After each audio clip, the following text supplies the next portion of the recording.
Se me oye bien, ¿verdad? ¿Se oye bien? Sí. El pasador de diapositivas. Tienes el poder. Bueno, primero agradecer esta oportunidad y participar en esta jornada que está siendo bastante interesante y además me voy a llevar mucho conocimiento y otros puntos de vista de la industria. Y yo, cuando me planteaban participar, al final voy a dar un paso un poco atrás antes de llegar a la personalización de las dietas y me gustaría hacer una pincelada muy rápida, porque sé que tenemos el tiempo justo, de ¿qué va a haber en el futuro? ¿Cómo va a ser el consumidor del futuro? ¿Cómo va a ser el consumo de salud en el futuro? ¿Y cómo va a ser en concreto el consumo de nutrición en el futuro? Que ya lo estamos viendo, pero que aún quedan muchas cosas por llegar. Y entonces, esto es fruto de un trabajo que hicimos internamente en Global y recogimos toda la información posible habida y por haber de millones de estudios científicos, informes, estudios de mercado, e intentamos poner un poquito de orden y concierto en todos los inputs que veníamos recibiendo, un poco para ver cuáles podían ser posibles caminos. Ojalá supiéramos que es una ciencia cierta, pero es lo que más tendencia o más fuerte pensamos que va a ir. De toda la información hemos determinado como 3 pasos, que sería primero unos determinantes generales de salud que van a marcar unas líneas muy generales, después pasaremos un poco a tendencias de salud y alimentación y por último lo cruzaremos con lo que son determinantes generacionales, es decir, todas las tendencias de salud, todas las tendencias de salud y consumo y luego las propias tendencias de nuestro consumidor del futuro. Todo esto lo metemos en una coctelera y el que sepa sacar cuál va a ser el producto que dentro de 20 años o en 2020 o 2025 se va a consumir, pues tendrá el caballo ganador de la industria alimentaria.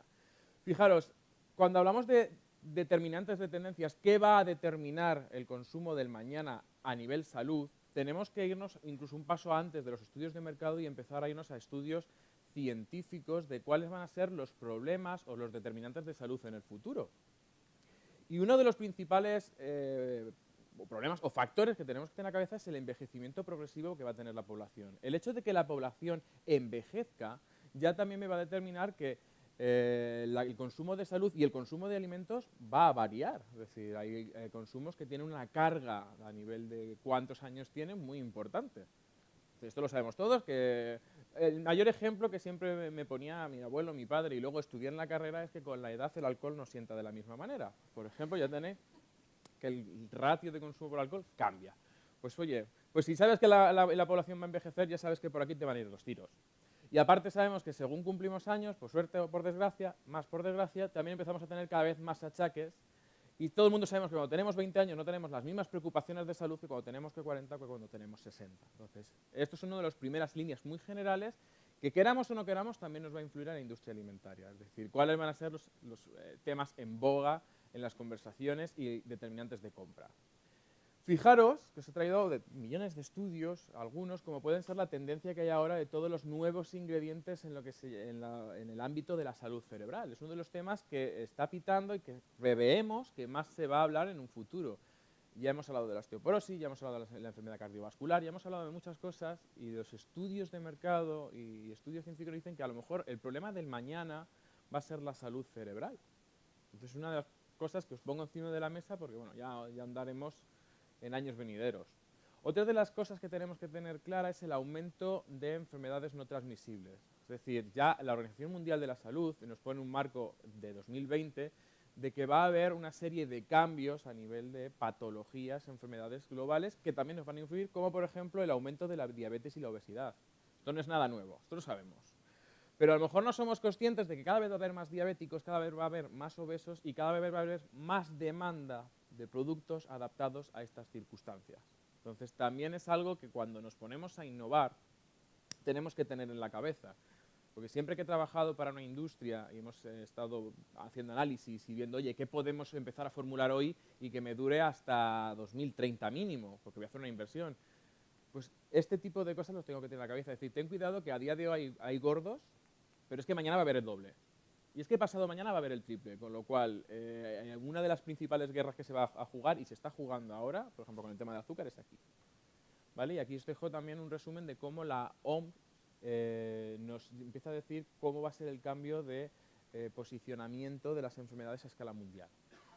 Y esto queramos o no, luego nos metemos en harina y vemos los estudios de mi sector y demás, pero esto es un paraguas que nos va a coger a todos y nos va a determinar a todos los caminos de consumo del día de mañana. Y estamos hablando de formas muy generales. O el cambio climático. Fíjate que algo que en principio pues es un poquito, cuando nos hablan un poquito más medioambiental, un cambio climático también puede suponer cambios en la forma del consumo de alimentos y en la forma del consumo de salud, porque pueden influir en determinadas cosas como la visión, la vista o las defensas. Es decir, si el cambio climático sigue avanzando y se sigue afectando a las defensas de las personas, aquellos alimentos relacionados directa o indirectamente con el sistema inmunológico, pues a lo mejor, previsiblemente en 2025, interesarán más que ahora. Ideas, ¿no? Highlights que os traigo un poco para que también a la hora de plantearnos el negocio de cara al futuro, ver por dónde podemos ir. Patologías como cardiopatías, neuropatías, es decir, el mensaje, porque quiero pasar muy por encima, si no podría estar aquí días hablando, es que tengamos también en cuenta otros determinantes más globales a la hora de pensar qué nos va a influir para nuestra elección de productos. Pues el aumento de las temperaturas o el mismo agujero de la capa de ozono. Es decir, cosas como el melanoma y productos o alimentación relacionada con la salud de la piel, que tuvo su incursión aquel entonces y que el día de mañana posiblemente también juegue un driver muy importante en la venta. Si no va para adelante, no sé quién está controlando, pero ya no me va para adelante. O ya me lo he cargado yo.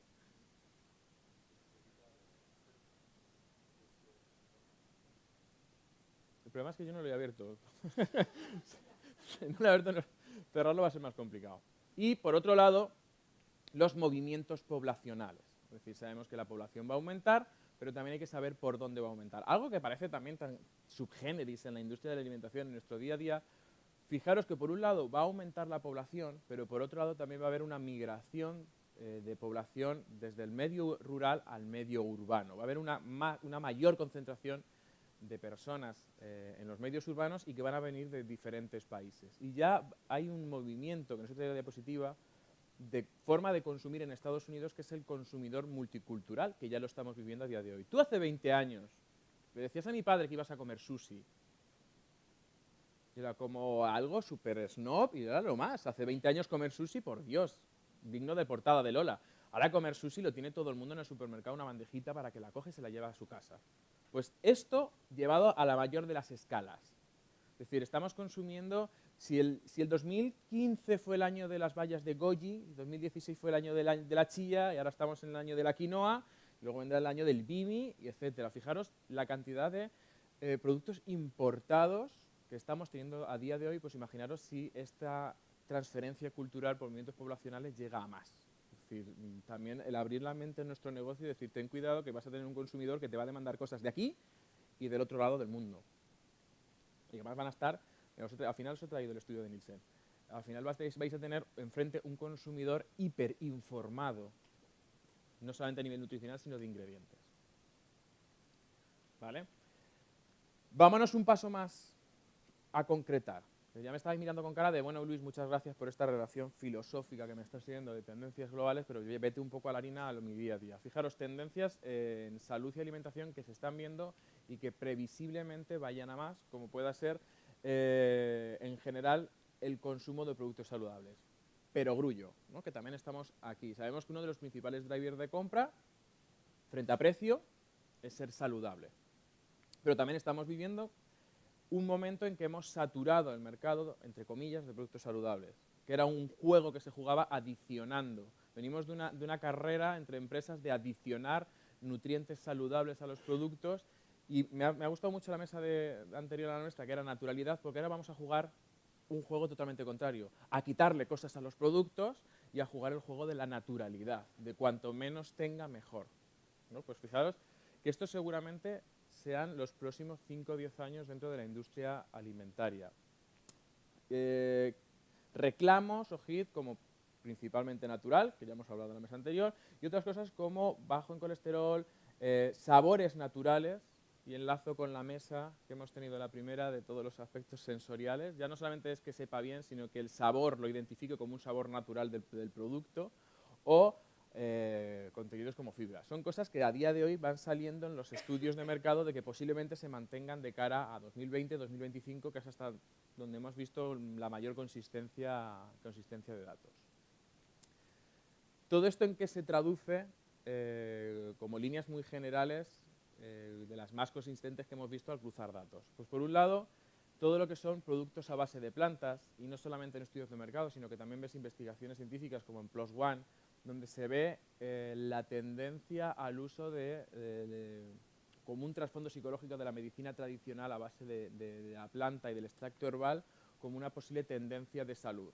También hemos vivido en la saturación del mercado farmacéutico y ahora vamos a empezar a vivir, y ya vivimos, el auge de la medicina natural o medicina integrativa, etcétera, etcétera, etcétera. Esto también nos va a jugar a nosotros y ya hay muchas empresas, de hace 5 años a esta parte, no había bebidas de aloe vera. A día de hoy hay bebidas que se venían en el avión y ya venden en el avión a bebidas de aloe vera con trocitos de aloe vera. Para fijaros un poco por dónde van este tipo de innovaciones y de diferenciación dentro del mercado a lo que es surtido y gama. Y tenemos la suerte, o la desgracia, y fijaros además el crecimiento que se prevé, de que España es uno de los mercados más importantes a nivel de potencial en el alimento o en la tendencia ecológica. Uno de los, yo creo que de los vías de crecimiento de los productos alimentarios más rápida y más inminente, que es todo el movimiento cultural de lo ecológico. Y fijaros que ya incluso en muchas investigaciones de mercado se empiezan a perfilar diferentes tipos de consumidores de lo ecológico. Es decir, no vamos a tener a un solo tipo de consumidor ecológico que le vamos a dar una certificación de dónde viene mi producto, una certificación de que mi producto es 100% ecológico, sino que además tendré que adecuar ese mensaje de comunicación cuando habla al consumidor de que mi producto es ecológico en función de lo que el consumidor espera o prevé que es un alimento ecológico, porque no va a ser lo mismo los ecológicos militantes, que son aquellos comprometidos, que consumen ecológico por un compromiso medioambiental, y lo hablábamos en la cena de anoche, que incluso es que ya hay zapatos ecológicos y zapatos veganos, porque es una cultura, es un ser, a el consumidor que consume alimento ecológico porque piensa que es más saludable. Y él cuando vaya a buscar un alimento ecológico al lineal no va a buscar el compromiso, va a buscar la salud. Y ahí tendremos que ser nosotros capaces de ofrecer la formulación adecuada y de ofrecer la comunicación adecuada al consumidor para que nos identifique y nos elija. Otro tipo de mercados que han crecido y que van a seguir creciendo, no solamente por tendencias sociales, sino porque es que además hoy acabo de leer un estudio donde dice que aumentan los casos de intolerancias y alergias alimentarias. Es decir, cada vez, y se está estudiando desde la alergología, tenemos consumidores cada vez más alérgicos y cada vez más alergia cruzada. Ya es muy raro que tengas un paciente alérgico que solo tenga alergia a una cosa. Lo normal es que ya empiece a haber cruzado, tenga alergia al melocotón y a la piña y al melón y demás. Nos influirá tanto a nivel de composición como a nivel de etiquetado, que ya hemos visto esta última norma que tenemos que resaltar los alérgenos. Seguramente de aquí a unos años se amplíe la lista de declaración obligatoria de alérgenos, porque hay cosas pues, como el melón, que no es de obligado cumplimiento ponerlo en negrita, y hay mucho alérgico, por ejemplo, al melón. Y productos bajos en azúcares, que esto dices, Luis, pues esto no es nuevo. O sea, lo de producto bajo en azúcar, y más este año, ¿no? Que hemos vivido la gran persecución al azúcar, donde aquí bueno, se ha dicho de todo, que hasta el azúcar era adictivo. Luego leías el estudio y decías, bueno, el estudio estaba ahí. Pero ¿qué nos ha traído este movimiento? La búsqueda de nuevos edulcorantes. Hemos vivido, no iba a decir el boom de la stevia, pero tampoco, la incursión de la stevia, y seguramente cuando pasen todo el proceso de los novel food y demás, otros ingredientes como pueda ser la fruta del monje. Viene de la China. Es otro edulcorante que se perfila como posible nuevo edulcorante dentro de la industria. O el boom de las bebidas para deportistas, y también lo contábamos ayer cuando estábamos todos reunidos los ponentes, de que seguramente dentro de nada en nuestros lineales empiecen a aparecer ya cosas que en Estados Unidos están pitando, como ser la bebida de agua de abedul o las aguas de arce, porque el agua de coco ya está aquí. Y ya no eres nadie en CrossFit si no bebes agua de coco. Es decir, ya no te vale con levantar peso, tienes que beber esto. Y simplemente someramente todo el mercado que despegó en su momento se estancó y seguramente vuelva, que es el mercado de la nutricosmética o cosmecéutica o la alimentación como vehículo para la belleza y salud de la piel, ¿vale? Que además muchos de los lanzamientos están enfocados a este aspecto. Voy rápido porque traigo información y me gustaría que me diera tiempo a dar toda. Vemos que hay tendencias globales, va a haber más enfermedad, con lo cual me va a influir. Vemos que luego hay tendencias propias de la alimentación, vienen nuevos ingredientes, vienen nuevas cosas. Y ahora nos venimos a lo que más me gusta de todo esto, que es cuando dices, oye, pero ¿quién me va a consumir? ¿Quién es mi futuro? Mi actual ya y mi futuro consumidor. Y miras un poco aquello que decíamos que la población va a envejecer, y veíamos que el potencial consumidor se va a encuadrar en lo que llaman los famosos millennials. Famosos y yo no sé si amados u odiados por la industria alimentaria, porque es uno de los consumidores más volubles que he visto. Fijaros que los millennials se definen una de las primeras veces en la revista Time y lo llaman la generación del yo. Seguramente habréis visto millones de informes sobre los millennials y sabéis que es una generación egocéntrica y una generación inmediata. Es la generación del aquí, el hoy y el ahora, y lo quiero ahora. Pues esto nos influye también en la forma de consumir salud. Es decir, sabemos que el millennial es uno de los que no tiene tanto poder adquisitivo como si ha tenido la generación precedente, la generación X, tienen menos dinero por un contexto de crisis económica a escala mundial, pero que tengan menos dinero no significa que no estén dispuestos a pagar más por aquellos productos que entiendan como saludables. Y así está este estudio de Lise que me encantó, que vemos cómo la tendencia a consumir productos con una buena causa o saludables es mucho mayor en los millennials. Porque es que esto muchas veces cuando voy con las industrias me dicen, no Luis, pero es que luego miras la capacidad de compra que tienen y no tienen tanta como la generación X. A mí me sigue saliendo mejor pues hacer un producto para prevenir la osteoporosis. Pues a lo mejor tiene más dinero, pero nadie te asegura que te lo gasten en ti. A lo mejor la generación X y dentro de unos años, pues más que un producto para osteoporosis se quiere ir a Benidorm. Es decir, céntrate en aquel consumidor que está dispuesto a comprarte. Es una discusión que he tenido bastantes veces. Y esto es algo que sí me gustaría que os quedarais en la cabeza, porque me cuesta cada vez que me reúno con marketing y con I+D. Y es decirle, la forma de entender la salud de una generación X es totalmente diferente a la forma de entender la salud como concepto de un millennial. Y os voy a poner un ejemplo para que lo entendáis. Hace 10 años tú salías a correr. Te ponías el chándal, las deportivas y a correr. Tú hoy no sales a correr, tú hoy eres un runner. Y es una filosofía de vida. Y eres runner, te relacionas con otros runner y lo publicas en tus redes sociales y haces cosas de runner.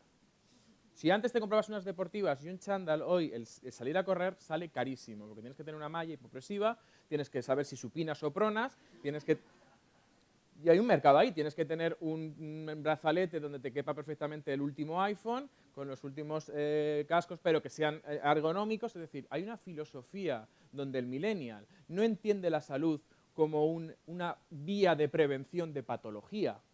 O sea, él no se cuida para no tener osteoporosis, como lo hacían mis padres, que tomaban el yogur para no tener osteoporosis, que se quitaban la sal para no tener hipertensión, que tomaban esto para no tener colesterol. El millennial le da igual el mañana, lo quiere hoy. Él vive la salud como una forma de vida.